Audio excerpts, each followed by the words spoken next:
अच्छा, ऐसा धोखा हमारे साथ किया, भोगोगे तुम। ये जो निकलता है ना भोगोगे, ये अकाट्य होता है। क्योंकि किसी का भी हृदय, मान लो किसी भी जीव जंतु को आप कष्ट दें और उसका हृदय आह भर जाए, तो वो आह वज्र की लेख है, तुम्हें भोगना पड़ेगा। वो आह किसी की ना लेना जिंदगी। कोई ऐसा कोई आह भर करके कह दिया तुम समर्थ हो, हम तो कुछ कर नहीं सकते, और अंदर से दुख, फिर तुम्हारी सामर्थ्य काम नहीं करेगी, मिट्टी में मिला देगी। ऐसा नहीं कि आप जो कर रहे हैं कोई देख नहीं रहा, कोई हिसाब किताब नहीं, जो कर रहे हैं अवश्य में भोक्तव्यम, बहुत सावधान।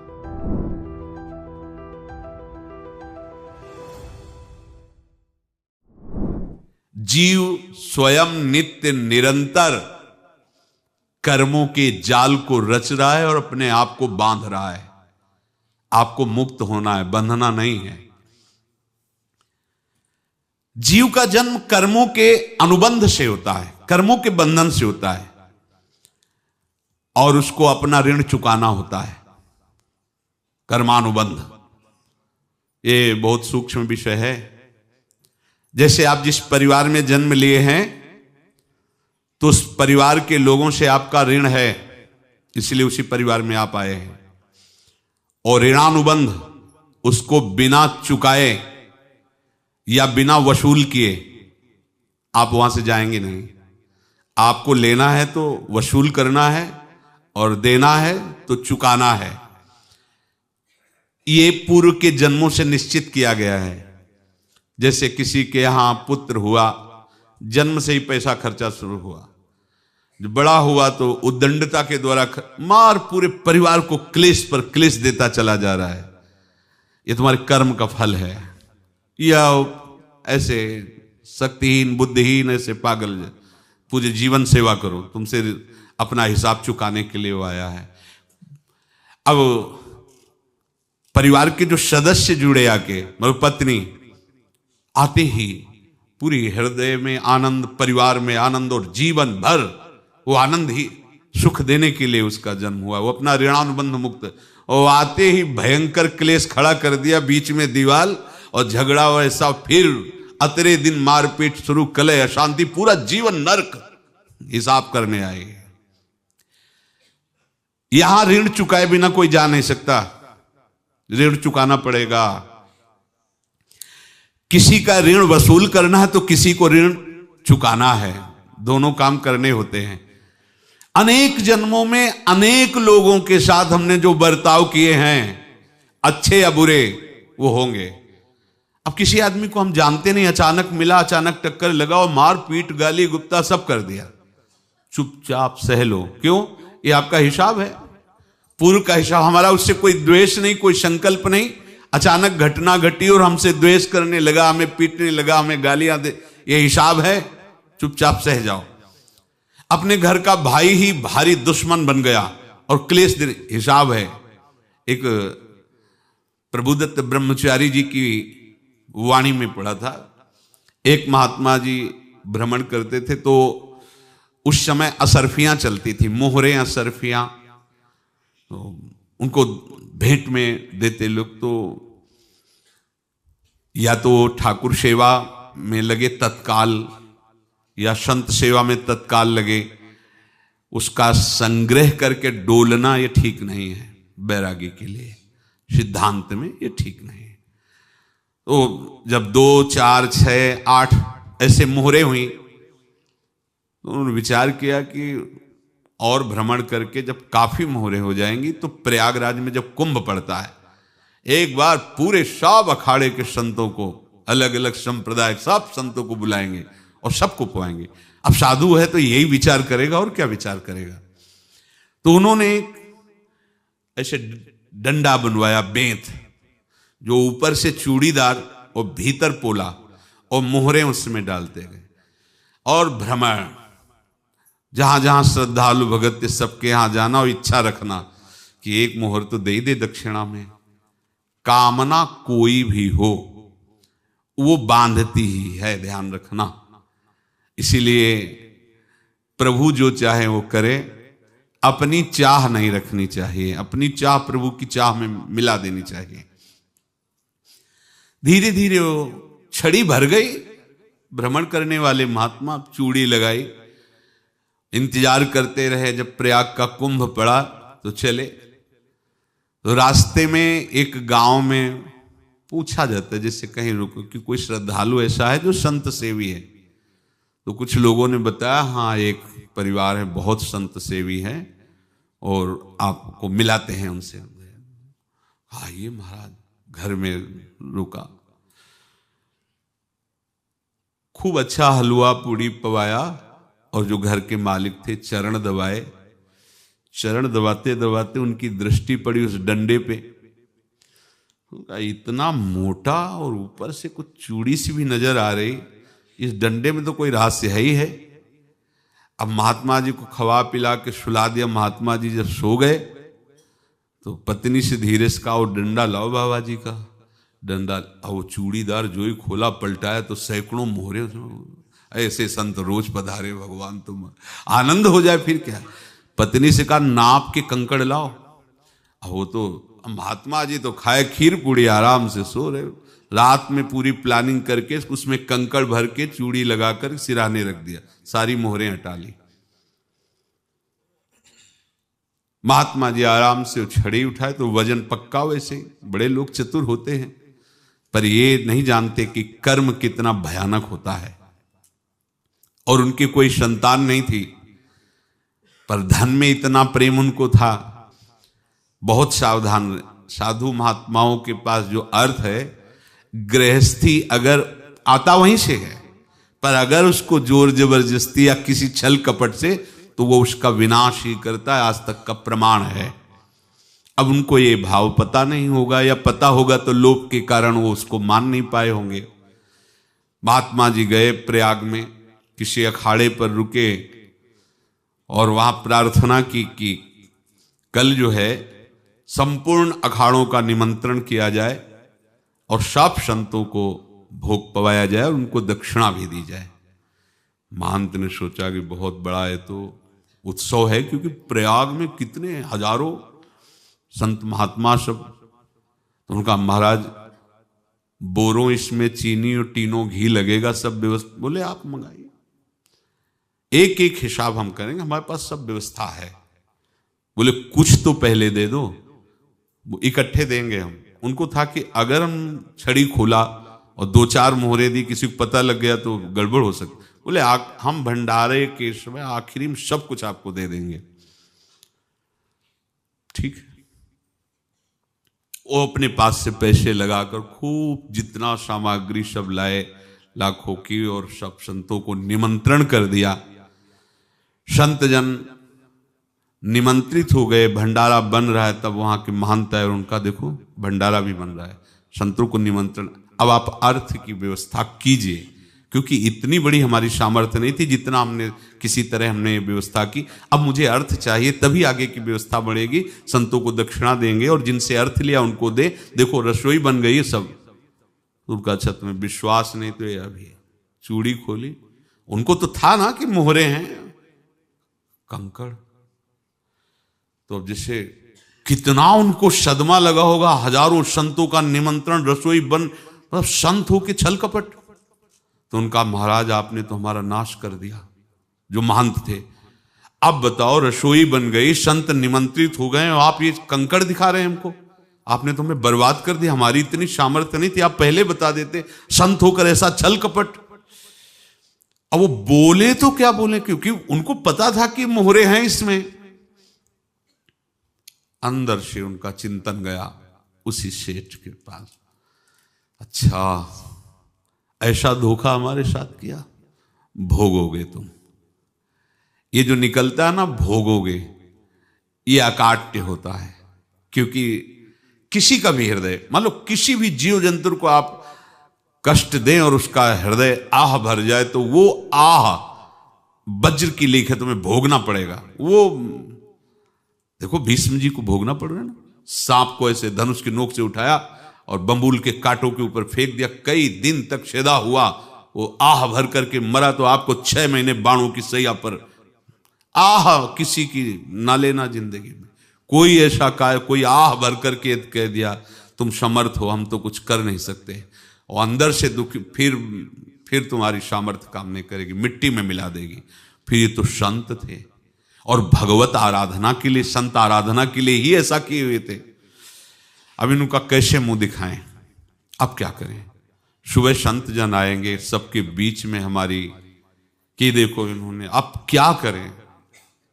गए और संगम में जाके छलांग लगाई, अपने प्राण त्याग दिए।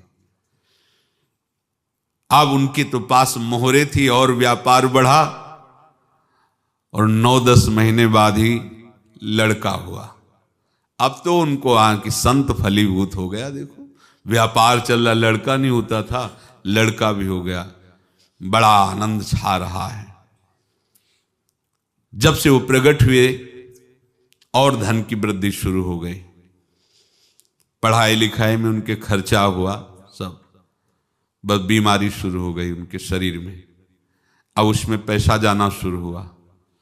इतने आसक्त तो वो दोनों हो गए कि कुछ भी हो, व्यापार ठप, संपत्ति बेचना शुरू। तो उन्होंने कहा कि बेटा मैं क्या कर सकता हूं तुम्हारे लिए। बोले हमारी अंतिम इच्छा है प्रयाग चलो, और जितने प्रयाग में संत महात्मा सबको एक बार भंडारा करवाओ, हमारी इच्छा अंतिम है, क्योंकि अंतिम यही इच्छा थी। बोले अब ज्यादा संपत्ति तो नहीं रह गई, तो बोले घर बेच दो, मेरे लिए ही तो है, बेच दो। मुझे लगता मैं बचूंगा नहीं, पर मेरी अंतिम इच्छा पूर्ण कर दो। घर बेच दिया, जेवर बेच दी। वहां गए, जब संत सेवा की तो बोले मुझे संगम तक ले चलो। संगम तक ले गए और बोले समझे तुम चुराए थे और हमने उसको छीना है, कुछ नहीं रह गया तेरे पास कुछ, अब केवल ममता और आसक्ति में जलकर मर और नरक प्राप्त कर। मैं वही महात्मा हूं जिसकी तूने मोहरे ली थी, शरीर छोड़ दिया। महात्मा को जन्म लेना पड़ा और इनको दुर्गति भोगनी पड़ी। ऋणानुबंध, होश में। ऐसा नहीं कि आप जो कर रहे हैं कोई देख नहीं रहा, कोई हिसाब किताब नहीं, जो कर रहे हैं अवश्य में भोक्तव्यम। बहुत सावधान। अनेक जन्मों में अनेक लोगों से जो कुछ लिया दिया है, इस लेने देने को मिटा देने के बाद ही तुम मुक्त हो गए। इसीलिए एक उपाय है, लेना न देना मगन रहना। क्या? मालिक को समर्पित हो जाओ, मालिक को अपना माना हुआ समर्पित कर दो, खत्म। अहम त्वाम स्वरूपापेभ्यो मोक्षयिष्यामि, सब खत्म। आगे पीछे लेना देना सब खत्म। एकादश स्कंद में भगवान श्री कृष्णचंद्र जी ने कहा जो मेरे चरणों का आश्रय लेकर भक्त मेरा भक्ति करता है, उसके पितृ ऋण, मातृ ऋण, देव ऋण, ऋषि ऋण, सब ऋणों से मैं मुक्त कर देता हूं। बस यही एक उपाय है जो इसके बंद करने का उपाय भक्तों के लिए है, वो यही है। भगवान की शरण में होकर अपना माना हुआ पूरा भगवान के अर्पित कर दो। अर्पित करने का तात्पर्य उसमें अहम हटा दो। तो दियम वस्तु गोविंदम तुभ्यमेव समर्पये। जिनसे तुमने सेवा करवाई है उनकी सेवा करनी पड़ेगी। जिनसे तुमने जो कुछ लिया है उनको देना पड़ेगा। ये लेने देने का व्यापार जब तक समाप्त नहीं होगा तब तक तुम्हारा जन्म मरण चलता रहेगा। अब आपको यहां समझना है, यदि आपसे किसी ने पैसे लिए बेईमानी करके नहीं दे रहा है तो आप उसको गाली मत दीजिए। आपने बेईमानी की थी इसलिए आपकी बेईमानी हुई है, ले गया, कोई बात नहीं है, बंधन से मुक्त हुए। जो बोझा था चला गया। उसको ऐसा ना देखे कि ये बेईमान हमारे रुपए मार लिए, अब जो कुछ होगा देखेंगे। अगर आप आगे नया कुछ करते हैं तो फिर आगे का हिसाब आपको भोगना पड़ेगा, ध्यान रखना। ऐसा नहीं है कि आपको भोगना नहीं पड़ेगा।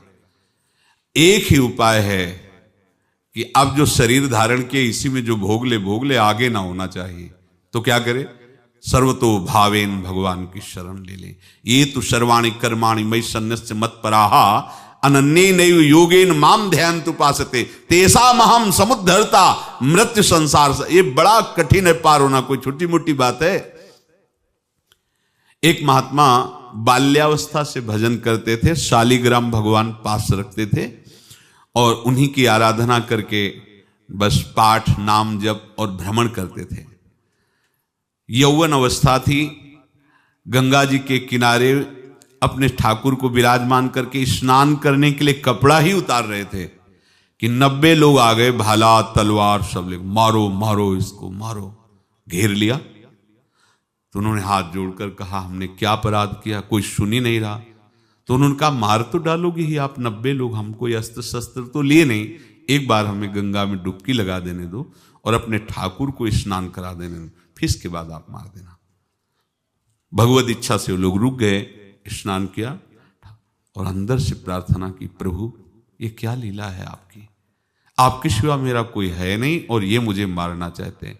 तो भगवान ने जानते हो क्या कहा उनके अंतर में, तुम मेरे में ध्यानस्थ हो करके शरीर को छोड़ो, ये लोग मारेंगे, ये मेरे भजन का फल है कि तुम्हें 90 जन्म नहीं लेना पड़ेगा, एक ही जन्म में 90 मिलके, तुमने 90 हिंसा की थी पूर्व में, तो तुम्हें 90 बार जन्म लेना होता और एक एक करके मारते। ये मेरे भजन का प्रताप है कि एक बार में ही 90 का हिसाब हो जाएगा। तुम आंख मूंदो, मेरे ध्यान में मगन रहो, मेरे प्रताप से तुम्हें कोई चोट नहीं होगी और स्वाभाविक मूर्छा अवस्था में प्राण तुम्हारे छूट जाए। ऐसा ही हुआ, ऐसा हुआ। तो ये बात समझ लो कि ये जो कर्मानुबंध है, ऋणानुबंध है। आप देखो, अगर शाप महात्माओं ने दिया कि तुम्हारे वंश का इससे विनाश होगा, तो भगवान भी परम धाम जा रहे तो उसी कील से, बाण की नोक में जो मछली लील गई थी छोटा कण, उसी से की नोक बनाई और उसी नोक को प्रहार किया, भगवान के श्री चरण में वही बाण की नोक लगी और भगवान ने स्वीकार किया ना। भगवान का बड़ा लीला विचित्र है। अगर छुप करके उधर रामावतार में बात, तो इधर ऐसे स्वीकार किया है भगवान ने। ऐसा कहीं नहीं दिखाया कि मैं भगवान हूं तो मैं अपने लिए, ऐसा नहीं दिखाया। नारद जी का हित किया पर नारद जी ने शाप दिया तो भगवान ने स्वीकार किया। बंदरों ने ही सहायता की, जैसा बोले थे वैसा। ये लीला इस शरीर में भोगनी पड़ेगी। हाँ, ज्यादा को कम में भुगता देंगे, पर अब अगला शरीर ना मिले, इसके लिए सर्वतो भावेन भगवान के आश्रित हो जाए। जैसे आपने दुकान फैला रखी है तो उसमें दो काम होते हैं, लेना और देना।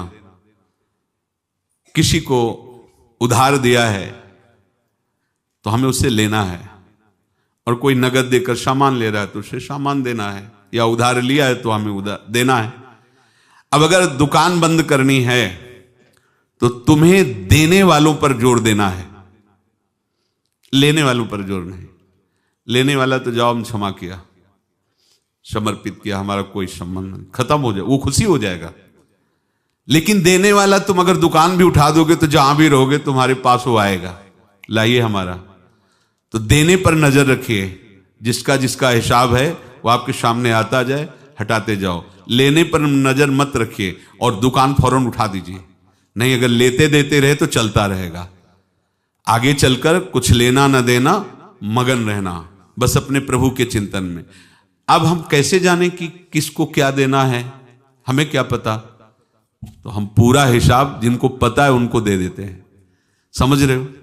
उनको पता है क्या लेना है क्या देना है, तो इनके पास पहुंच गए, सरकारी हिसाब से सब बराबर कर देंगे। हमको अपनी जिम्मेवारी इनकी चरणों में समर्पित कर देना है, तभी हम जीवन मुक्त होंगे। ये रहस्य की बात है। प्रभु कह रहे हैं, यस्य सर्वे समारंभाः काम संकल्प वर्जिताः ज्ञानाग्नि दग्ध कर्माणं तमाहु पंडितम बुधाः।